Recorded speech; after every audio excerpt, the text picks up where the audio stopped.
बस एक बार वो मुझे मिल जाए।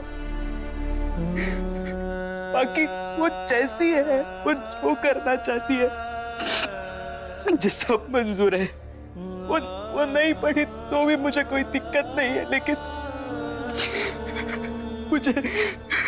मुझे ऐसे छोड़कर ना जाए कभी।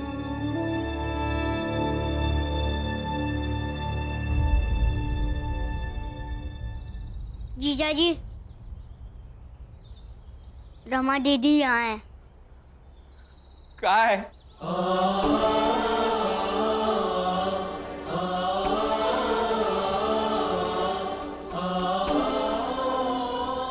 रमा, क्या पागलपन था ये रमा? ऐसे कोई घर छोड़कर जाता है क्या? मुझे लगा कि सच में अपने जीवन में कोई तो गोमती है। कोई गोमती नहीं है मेरे जीवन में, और कभी कोई गोमती आएगी भी नहीं। तुम जैसी हो वैसी रहना, मुझे कोई परेशानी नहीं है, लेकिन ये ऐसा कभी मत करना रमा।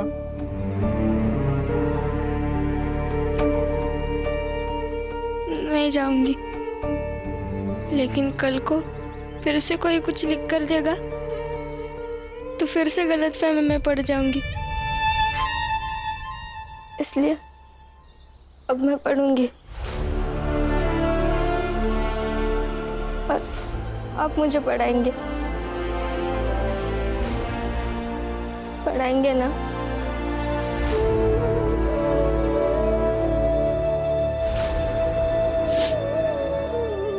भीम, लो, तुम्हारा काम तो हो गया। हाँ, लेकिन इस पूरे मामले में गलती तुम दोनों की है, इसलिए एक दूसरे से माफी मांग लो और इस मामले को यही समाप्त कर लो। नहीं, ये क्यों माफी मांगेंगे? पति है मेरे, मैं माफी मांगूंगी।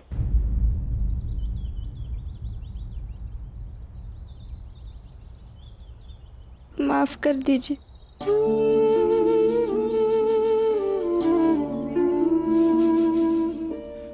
पति हो तो क्या हुआ? पति कभी गलती नहीं कर सकता क्या? और गलती की है तो माफी नहीं मांग सकता क्या?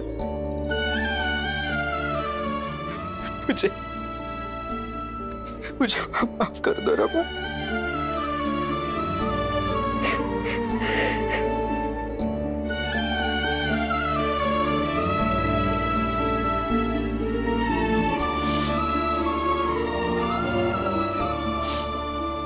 घर चले।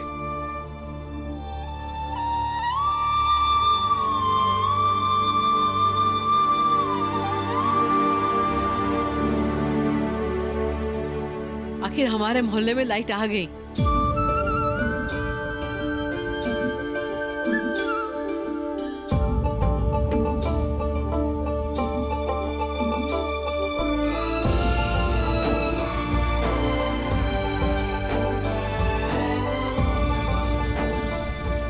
लो, लग गई लाइट, तेल भी डाल दिया। अब जलाने का काम आप सब कर लो, मेरा काम हो गया। अब जो करना है करो, मरो यहीं पे। धन्यवाद। और जो लोग लाइट लगाने के विरोध में खड़े हुए थे, वो इस लाइट के खंभे के आसपास भी नहीं आएंगे। आपको बधाई हो, आप सभी के प्रयासों से ही ये संभव हो पाया है। सबके प्रयास से नहीं, मेरे भीमराव के प्रयास से हुआ है। तुम्हारे भीमराव?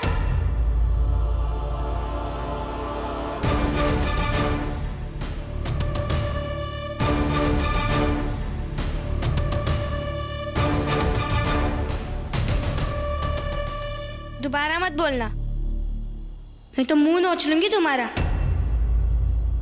भीमराव सिर्फ रमाबाई के है, सिर्फ मेरे। अच्छा,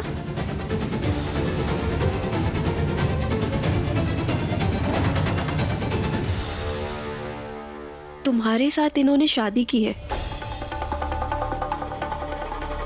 इसीलिए तुम मेरे भीमराव बड़े शान से कह सकती हो, लेकिन मेरे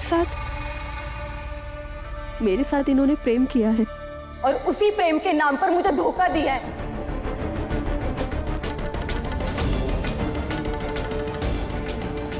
मैं तो इन पे हक भी नहीं जता सकती। ए नाटक नहीं है, सीधे सीधे कह रही हूँ। अगर तुम्हें भेजने वाले नरोत्तम जोशी है तो जाके उनसे भी पूछ लेना कि ये रमाबाई कैसी है, और जब बात उसके पति पर आ जाती है तो वो क्या क्या कर सकती है। ये दूसरी तरह के है, मनाएंगे समझाएंगे, लेकिन ये रमाबाई इनकी तरह नहीं है, जरूरत पड़ने पर हाथ मरोड़कर भी सीधा कर सकती है। ए रमा, वो काका धमका रही है?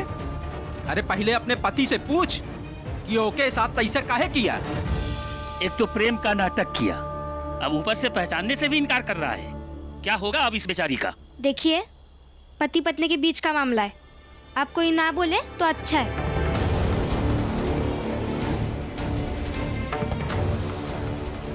देखो भाइयों, मुझे लगता है जिस मोहल्ले में पहली बार लाइट लगती है उस मोहल्ले का कोई खास व्यक्ति ही लाइट को जलाता है, और इस मुहिम की शुरुआत तो भीमराव ने की है, इसलिए मैं चाहता हूं इस लाइट को भीमराव जलाए। क्यों भाइयों, सही कहा ना? आइए अपने शुभ हाथों से लाइट जलाइए। ऐसा क्या है भीमराव, तीसमार खान है जो वो लाइट जलाएगा? और वही अकेले मोहल्ले में नहीं रहता है, हम लोग भी रहते हैं। तो काका फिर आप आकर लाइट जला लीजिए ना, मुझे कोई दिक्कत नहीं होगी। मुझे बस इस बात से मतलब है कि आज हमारे मोहल्ले में लाइट लगी है, अब रोशनी आने वाली है। आइए आप। अगर हितेश काका ने लाइट जलाई तो लाइट मैं फोड़ दूंगा। दीपक, तू क्यों लाइट फोड़ देगा? हमने इतनी मेहनत से लाइट लाई है यहाँ पे, वो क्या फोड़ने के लिए लाई है क्या? हितेश लाइट नहीं जलाएगा, मैं उसे लाइट जलाने नहीं दूंगी। भ्रम पाल लो सब। अब यहाँ लाइट लग जाने से यहाँ रहने वालों की जिंदगी में रोशनी नहीं आने वाली। ए हितेश, तुम जाओ अंदर, अपना कमरा बंद कर दो और अंधेरे में सड़ो। जाओ। आओ भीम, लाइट जलाओ। रमा, चलो दोनों मिलकर लाइट जलाते हैं। अब कोई ये मत सोचना कि भीम लाइट जलाएगा और मैं ताली बजाऊंगा। मैं ताली बजाने वाला नहीं। हाँ, ताली वाली तो हम ना बजाओ। हाँ भैया, ताली वाली हमसे भी नहीं बजी। रोशनी से मेरा क्या काम है, मैं भी ताली नहीं बजाऊंगा। आओ।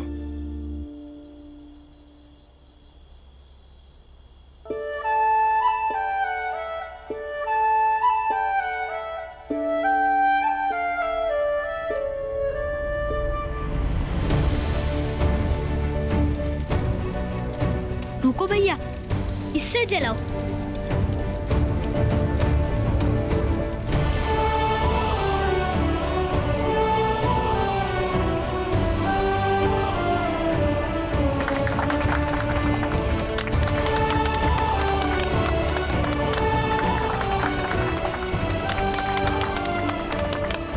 उठो भीम, आज से तुम सबके साथ भीतर जाके पढ़ोगे।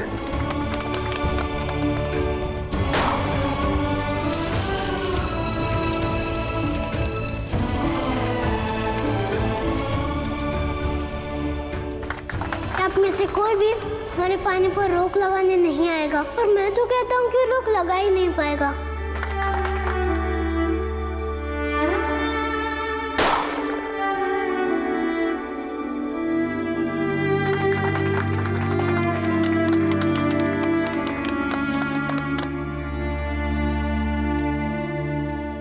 याद रखूंगा उम्र भर। जिस दिन मेरी पत्नी लौट के घर आई थी उस दिन मेरे मोहल्ले में लाइट लगी थी और रोशनी आई थी।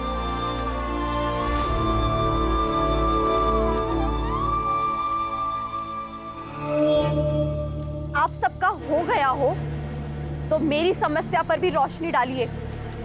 प्रेम के नाम पर सालों तक धोखा खाने वाली ये गोमती अपने भविष्य का फैसला आप सब चाल वालों के हाथों सौंपती है।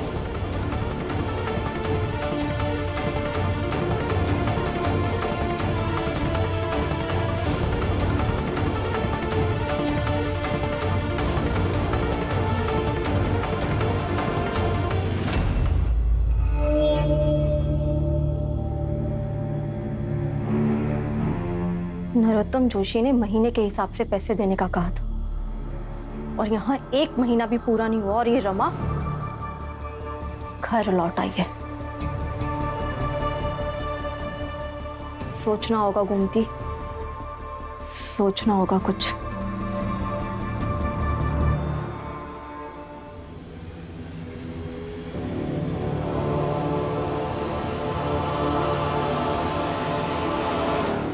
क्या सोच रही है कि मोहल्ले वाले तुम्हें इस घर में मेरी जगह बिठा देंगे? सोच, सोचने में क्या जाता है? सोच सोच, खूब सोच, लेकिन मेरे घर के बाहर जाके। ढंग से बात करो। अभी मोहल्ले वालों ने फैसला नहीं किया है मेरे भविष्य का। लेकिन एक पत्नी ने फैसला कर लिया है।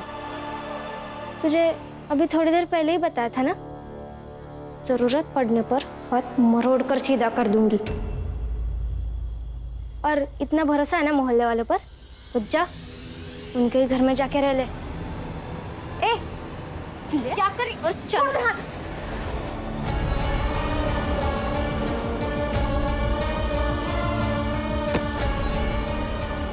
रमा, छोड़ दो इन्हें, छोड़ दो। देखिए, अब जहां से आई है वहां चली जाइए। बाकी जो कुछ भी है, लेकिन आप एक औरत है और आपके साथ ये सब कुछ होगा तो हमें अच्छा नहीं लगेगा। लेकिन ये सौतन बनने की चाहत है ना, बस तेरे साथ में कुछ भी करूंगी, आपको अच्छा लगे या ना लगे। सहमति चाहती है तो यहाँ से बाहर निकल। रमा, क्या किस तरह से बात कर रही हो? क्या कर रही हो ये? देखिए, बाकी चीजों में बर्दाश्त कर लूंगी, लेकिन इस मामले में आपकी भी नहीं सुनूंगी। लेकिन अभी तक फैसला नहीं हुआ है कि कौन सही है और कौन गलत। आई, अब इनके खिलाफ रही, मैंने कुछ नहीं कहा। आप मेरे खिलाफ रही, तभी भी मैंने कुछ नहीं कहा। आप मेरे भाई बहन के खिलाफ रही, तभी भी मैंने कुछ नहीं कहा।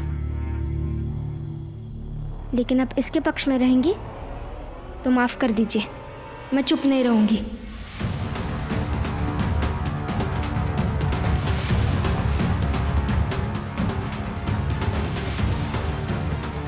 बिना न्याय मिले मैं यहाँ से कहीं नहीं जाऊंगी।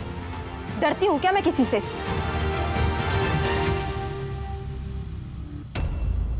जीजाबाई, रमा की बात समझ में आई है तो समझ जा। दूसरों की गृहस्थी में आग लगाने वाले के कभी भी अपने घर सुरक्षित नहीं रहते हैं, समझी?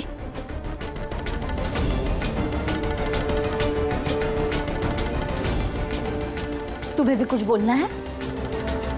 मैं क्या कहूँ आई, मैं तो हमेशा आपके साथ रहती हूँ, आपको समझती भी हूँ। लेकिन आई, गोमती का यहाँ रहना मुझे भी अच्छा नहीं लग रहा है।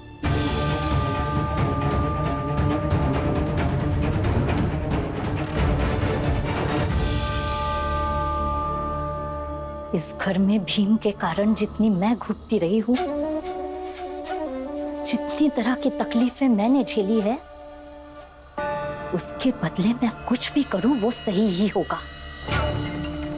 और ये वचन मैं अपने आप को कई बार दे चुकी हूं। भीम का जीवन नर्क बनाने का एक भी मौका कभी नहीं छोड़ूंगी मैं, कभी नहीं। देखो भाइयों, अब बात समाज के ताकत की है। गोमती ने अपने भविष्य का फैसला हम लोगों पर सौंप दिया है, तब पंचायत लगा करके उसके भविष्य का फैसला करना और उसको न्याय दिलाना हमारा कर्तव्य है। अरे मन में पहले ही फैसला किए बैठे हो कि उस गोमती को भीम के घर में जगह दिला दो ताकि भीम और रमा पीसे। सब समझती हूँ मैं। अरे तो पंचायत के समय आपा हुआ रहना डलिया अम्मा, देखे खातिर कि पंचायत गवाह असबूत के ऊपर निर्णय करा थी कि नहीं। ठीक है ना भाई? हाँ सही बात। चलो। हाँ चला भाई, अपने अपने घर चला चल। हम आवत हैं भाई। जीजा भाई देखो बात करनी थी आपसे। ए हरिया आइए ना।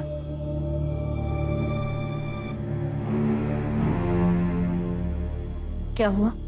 जीजा भाई, अगर पंचायत में कौनो तरह से ई फैसला आ जाए कि गोमती के इहाँ रहे के पड़ी, तुम्हारा तो बहुत फायदा है कि नहीं?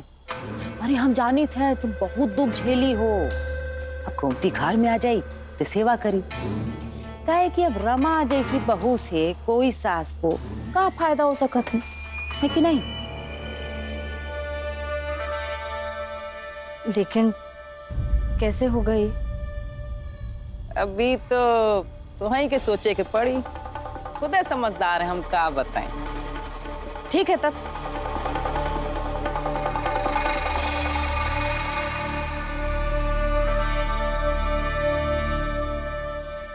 दीदी, कारखाने में ये हुक्म मिला है कि अब कोई भी अपने घर नहीं जाएगा, बल्कि दिन रात कारखाने में ही काम करेगा। इसीलिए राम जी वहाँ रुक गए और मैं ये खाना लेने के लिए आया हूँ। अब मैं जाकर ये राम जी को खुशखबरी दे देता हूँ कि रमा मिल गई है और भीम ने एक और लड़ाई जीत ली है अपने चौल में लाइट लगवाकर। हाँ, लेकिन भैया इस तरह दिन रात काम करेंगे तो बीमार हो जाएंगे। हाँ दीदी, लेकिन अब कर भी क्या सकते हैं? ये सब वो नरोत्तम जोशी हम लोगों से खुन्नस निकालने के लिए कर रहा है। देखिए अब ये सब कब तक सही होता है। बस दीदी, आप भीम को कारखाने मत आने दीजिएगा। चलता हूं मैं।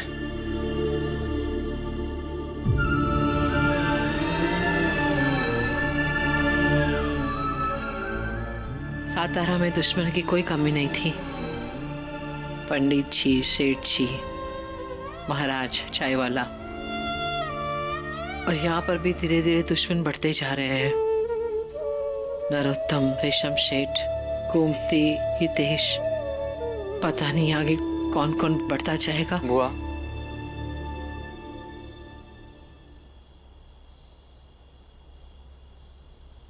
आप परेशान मत हो। सातारा जीता था ना हमने, बम्बई भी जीत लेंगे।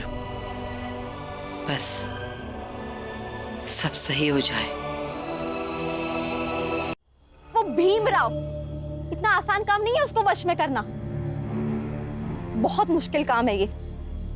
आप ही बताइए क्या करूं अब मैं?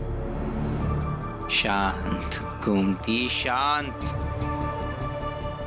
आसान काम होता तो थोड़ी ना इतने पैसे देता जितने मैं तुम्हें दे रहा हूं।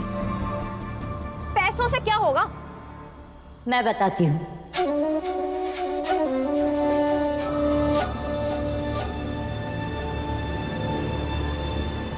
अगर भीम को वश में नहीं कर सकती तो बदनाम कर दो। नरोत्तम जोशी जी, मैं आपके साथ हरगिज नहीं हूं, लेकिन उस भीम के खिलाफ जरूर हूं, हर समय। इसलिए मैं गोमती के साथ हूं। पर कैसे करूं बदनाम मैं? कोई उपाय भी तो हो। उपाय तो कई है।